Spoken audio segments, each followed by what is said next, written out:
At 1 in the morning, the general manager posted the project assignments in the group chat and tagged everyone. I reviewed my responsibilities carefully, going through each detail to make sure I understood exactly what was expected of me. When I was done, I typed a simple OK and hit send. 2 seconds later, my phone rang. It was him. As soon as I answered, his voice came through, icy and sharp, filled with unmistakable disgust. Eric, I'm very disappointed in you. I must have been blind to trust you with anything important. My mind went completely blank. What do you mean? I asked, the words slipping out before I could stop them. What he said next was something I never could have imagined. Eric, you're fired. Don't come in tomorrow. Click. The line went dead. Just like that, it was over. He was the one who brought me into this industry. He trusted me more than anyone else, and I had always stood by his side as his right hand. Just this morning, in front of the whole company, he said I would be getting a promotion and a raise next month. So how did I get fired out of nowhere? My mind went completely blank. I thought maybe I had sent something wrong by accident. I opened my chat history and read through it again and again. I even tapped on my own reply, that simple, okay, and zoomed in on it like I might find some hidden mistake. However, there was nothing. Could it be my recent work performance? I wondered, a knot forming in my chest. I quickly opened my supervisor's chat, ready to ask what was going on. A red exclamation mark popped up on the screen. You have been blocked. My heartbeat sped up, and panic began creeping in as I tried messaging other coworkers in my department, only to find that every single one of them had blocked me too. More than 30 coworkers I saw every single day had all blocked me overnight. I sank into my chair, stunned, my palms icy and damp with sweat. I had not slept all night, but in that moment, none of it seemed to matter anymore. As soon as the sky started to brighten, I rushed to the office. The receptionist froze the moment she saw me, her smile stiffening as she quickly grabbed her walkie-talkie, murmured something into it, then hurried over to stop me. Her tone turned sharp. Eric, HR just sent out a notice. You've been terminated. You're not allowed inside. I need to see Mr. Lowell. I have to ask him what's going on. I stepped forward, but before I could even reach the lobby, a security guard blocked my way. The receptionist looked at me like I was something disgusting, like trash. Mr. Lowell said he doesn't want to see you again. I waited downstairs until 9, watching my coworkers arrive one after another. My supervisor walked in front. When he saw me, his eyes flickered away, like he was avoiding something dirty. The others glanced back at me too, but the usual friendliness was gone. All I saw was caution, distance. Why? I could not hold it in anymore. I shook off the guard and rushed forward, shouting. However, I was quickly dragged back and thrown out, clumsy and humiliated. I dragged my exhausted body home. In our new apartment, my fiancée, Joanna Lynch, stood in the middle of the living room, carefully arranging wedding decorations for next week. When she saw me, she smiled and walked over. Why are you back so early? Aren't you working today? All the frustration and confusion I had been holding in all night finally burst out. I told her everything, from start to finish. My voice was tight with anger. Babe, I only replied okay, and Mr. Lowell suddenly fired me. Everyone blocked me. Do you think this is workplace bullying? Are they trying to keep my performance bonus for themselves? Joanna's brows pulled together immediately. She took my hand, her voice calm and steady. Don't worry, I'm a lawyer. What they did has crossed a line. We'll start with a formal complaint. If that doesn't work, I'll make them explain everything in court. She led me to the couch and made me sit down, her expression serious. Tell me exactly what was said in the group chat, and how you replied. Don't leave out a single detail. I repeated everything word for word, then opened my phone and showed her the chat history. I pointed at that one message. See? It's really just this. I have no idea what I did wrong. Joanna's eyes dropped to the screen, her pupils shrinking as her face drained of color in an instant. She shot to her feet, grabbed the cup of still steaming coffee from the table, and threw it straight at my face. Don't come near me! Her voice was full of disgust. I can't believe you're this kind of trash, and I was going to marry you? You don't deserve it! I froze, completely stunned by her reaction. Joanna, what's wrong with you? What did I even do? It was just an okay. How can you say that about me?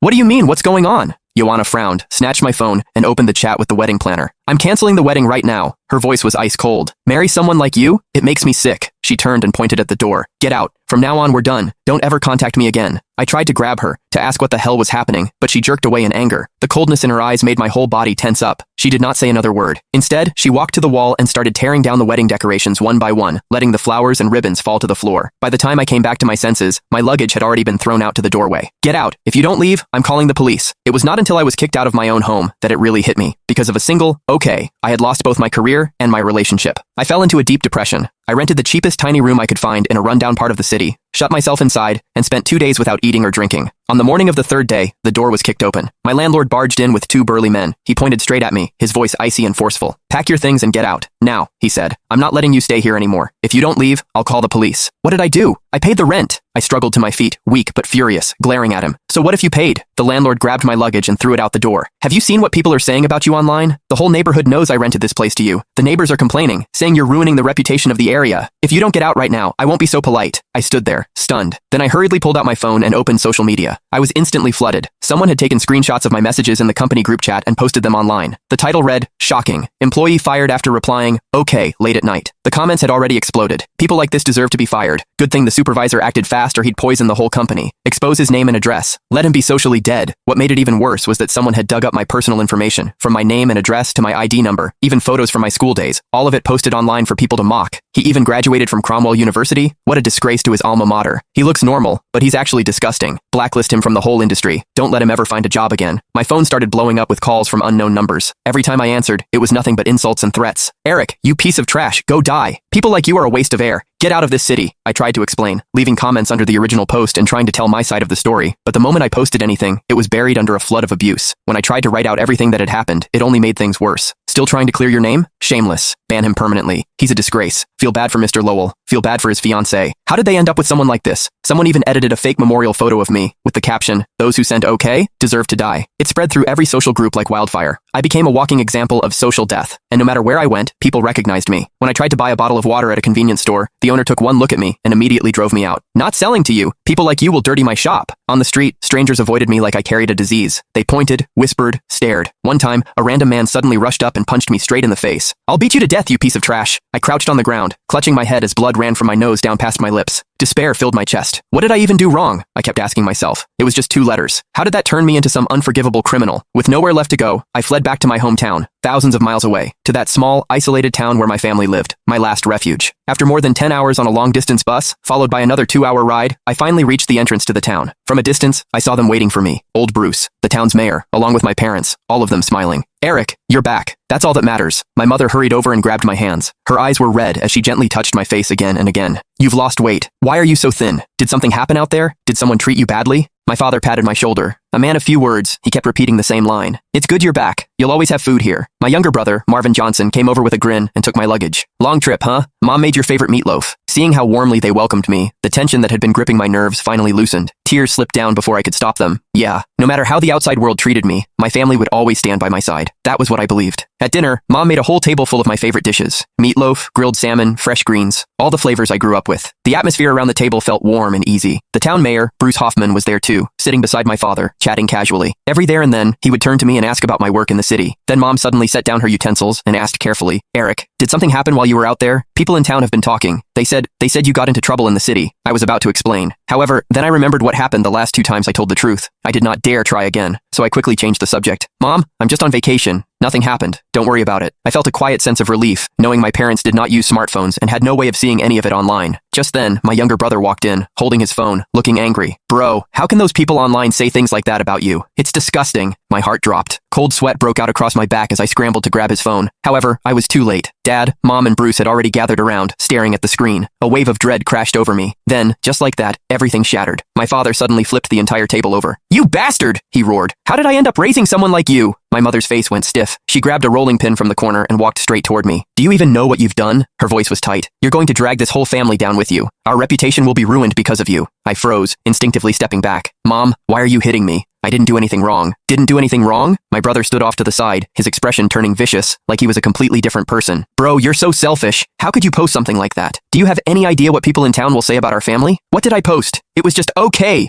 I finally snapped, shouting at them. "Why are all of you treating me like this? I'm your family." Bruce let out a long sigh, his face full of regret. He slowly stood up and looked at me, his tone heavy. "Eric, our town has always been peaceful. We've never had someone like you. What you've ruined isn't just yourself. You've ruined your family's name. You've dragged the whole town down with you." He paused, then his voice turned icy. "The only solution now is for you to pay the price. Only then will things settle down." Pay the price? I could hardly believe what I was hearing. "Have you lost your mind? All this over an okay? Someone like you," his voice suddenly rose, "will only bring more trouble if you stay." The moment he finished speaking, several strong men from the town rushed in. They grabbed me and dragged me outside like I was nothing. The rough ground scraped against my body, sharp stones tearing at my skin, a burning pain shooting through me as blood streaked across the ground behind me. I struggled desperately, my vision blurred with tears. "Dad! Mom! Help me! I didn't do anything wrong! Please believe me!" No one answered. My father stood with his back to me, his shoulders trembling slightly, but he never turned around. My mother covered her face, crying so hard she could barely stand. My brother just stared at me calmly, like I was a stranger. They dragged me all the way to the lake. The next second, several hands forced down on my shoulders and shoved me into the freezing water. The cold hit like a shock, swallowing my whole body. I threw my head back, struggling for air, but they pushed me down again. Water rushed into my nose. The suffocating pressure clawed at my mind like a beast. Just as my vision started to fade to black, I suddenly remembered something. Something I had ignored all along.